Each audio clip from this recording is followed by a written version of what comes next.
পড়াশোনা করত। ছেলেটা মাদ্রাসায় পড়ার সময় একটা মেয়ে প্রতিদিন তাকে ডিস্টার্ব করত, কথা বলতে চাইতো, কিন্তু ছেলেটা কোনোভাবেই মেয়েটাকে পাত্তা দিত না। পাত্তা না দেওয়ার কারণে এই মেয়েটা এই ছেলেটার উপর অনেক রাগ হয়ে গেল, অনেক ক্ষিপ্ত হয়ে গেল। একদিন মেয়েটা ছেলেটাকে ডাক দিয়া বলে, চলো চলো আমার বাড়িতে চলো, আমার বাড়িতে কেউ নাই, আমি একাই। কিন্তু ছেলেটা তো ভালো ছেলে ছিল, ছেলেটার ক্যারেক্টার আপনার আমার মতন ঢিলা ছিল না। এইবার মেয়েটা একটা কৌশল খাটালো। মেয়েটা একজন দাসীকে ডাক দিয়া বলে, হে দাসী, তুমি মাদ্রাসায় যাও, মাদ্রাসায় গিয়ে ছেলেটাকে ডাক দিয়া বলবা এই বাড়িতে একজন ছোট বাচ্চা আছে, যে বাচ্চাটা প্রতিদিন কান্না করে, খানা খাইতে চায় না, খুবই অসুস্থ। চলেন চলেন আপনি গিয়া এই বাচ্চাটাকে একটু কোরআন পড়িয়া ফু দিয়া দিবেন, ঝাড়ফুঁক দিয়া দিবেন। ছাত্রকে বলার পর এইবার ছাত্র ওই মেয়েটার বাড়িতে চলে গেল। মেয়েটার বাড়িতে যাওয়ার পর এই ছাত্রটাকে মেয়েটা একটা রুমের মধ্যে আবদ্ধ করে ফেললো।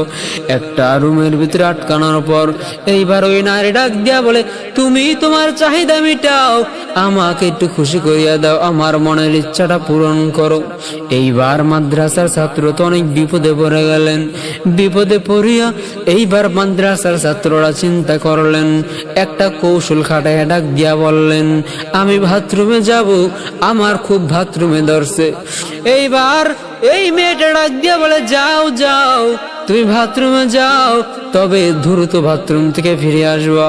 এই কথা বলার পর ওই মাদ্রাসার ছাত্র বাথরুমে ঢুকে গেলেন।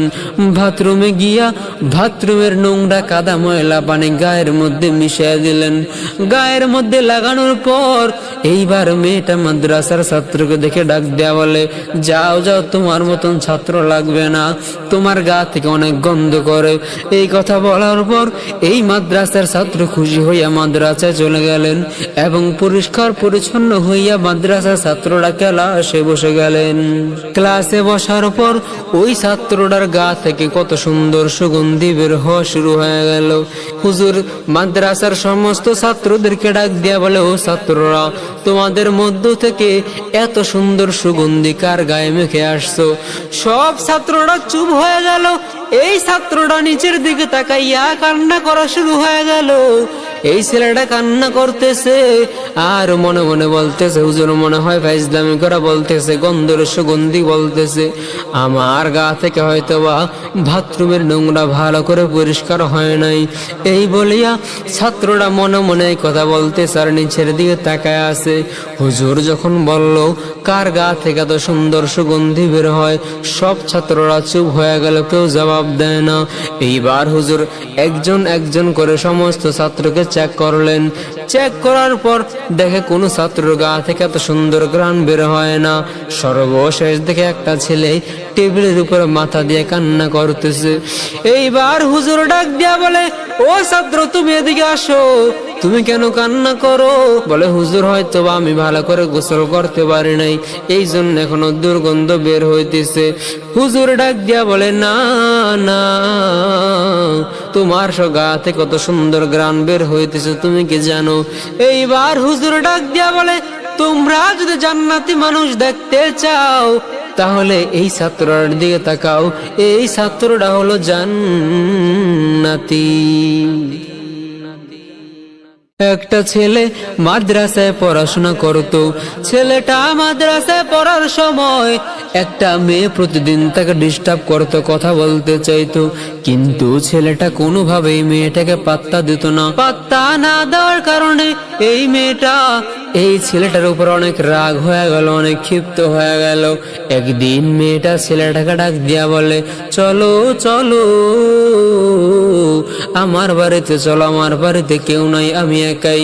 কিন্তু ছেলেটা তো ভালো ছেলে ছিল, ছেলেটার ক্যারেক্টার আপনার আমার মতন ঢিলা ছিল না। এইবার মেয়েটা একটা কৌশল খাটালো। মেয়েটা একজন দাসীকে ডাক দিয়া বলে, হে দাসী, তুমি মাদ্রাসায় যাও,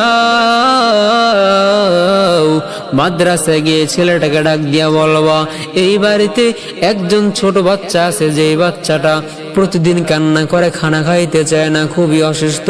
চলেন চলেন, আপনি গিয়া এই বাচ্চাটাকে একটু কোরআন পড়িয়া ফু দিয়া দিবেন, ঝাড়ফুঁক দিয়া দিবেন। ছাত্রকে বলার পর এইবার ছাত্র ওই মেয়েটার বাড়িতে চলে গেল। মেয়েটার বাড়িতে যাওয়ার পর এই ছাত্রটাকে মেয়েটা একটা রুমের মধ্যে আবদ্ধ করে ফেললো। একটা রুমের ভিতরে আটকানোর পর এইবার ওই নারী ডাক দিয়া বলে, তুমি তোমার চাহিদা মিটাও, আমাকে একটু খুশি করিয়া দাও, আমার মনের ইচ্ছাটা পূরণ করো। এইবার মাদ্রাসার ছাত্র তো অনেক বিপদে পড়ে গেলেন। বিপদে পড়িয়া এইবার মাদ্রাসার ছাত্ররা চিন্তা করলেন, একটা কৌশল খাটায় ডাক দিয়া বললেন, আমি বাথরুমে যাব, আমার খুব বাথরুমে ধরছে।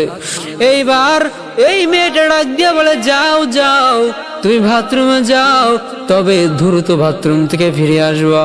এই কথা বলার পর ওই মাদ্রাসার ছাত্র বাথরুমে ঢুকে গেলেন।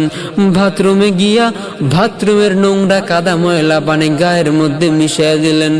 গায়ের মধ্যে লাগানোর পর এইবার মেয়েটা মাদ্রাসার ছাত্রকে দেখে ডাক দেয়া বলে, যাও যাও, তোমার মতন ছাত্র লাগবে না, তোমার গা থেকে অনেক গন্ধ করে। এই কথা বলার পর এই মাদ্রাসার ছাত্র খুশি হইয়া মাদ্রাসায় চলে গেলেন এবং পরিষ্কার পরিচ্ছন্ন হইয়া মাদ্রাসার ছাত্ররা ক্লাসে বসে গেলেন। ক্লাসে বসার পর ওই ছাত্রটার গা থেকে কত সুন্দর সুগন্ধি বের হওয়া শুরু হয়ে গেল। হুজুর মাদ্রাসার সমস্ত ছাত্রদেরকে ডাক দিয়া বলে, ও ছাত্ররা, তোমাদের মধ্য থেকে এত সুন্দর সুগন্ধি কার গায়ে মেখে আসছো? সব ছাত্ররা চুপ হয়ে গেল। এই ছাত্রটা নিচের দিকে তাকাইয়া কান্না করা শুরু হয়ে গেল। এই ছেলেটা কান্না করতেছে আর মনে মনে বলতেছে, হুজুর মনে হয় ফাইজলামি করা বলতেছে, গন্ধের সুগন্ধি বলতেছে, আমার গা থেকে হয়তোবা বাথরুমের নোংরা ভালো করে পরিষ্কার হয় নাই।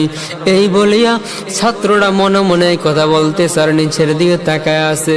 হুজুর যখন বলল কার গা থেকে এত সুন্দর সুগন্ধি বের হয়, সব ছাত্ররা চুপ হয়ে গেল, কেউ জবাব দেয় না। এইবার হুজুর একজন একজন করে সমস্ত ছাত্রকে চেক করলেন।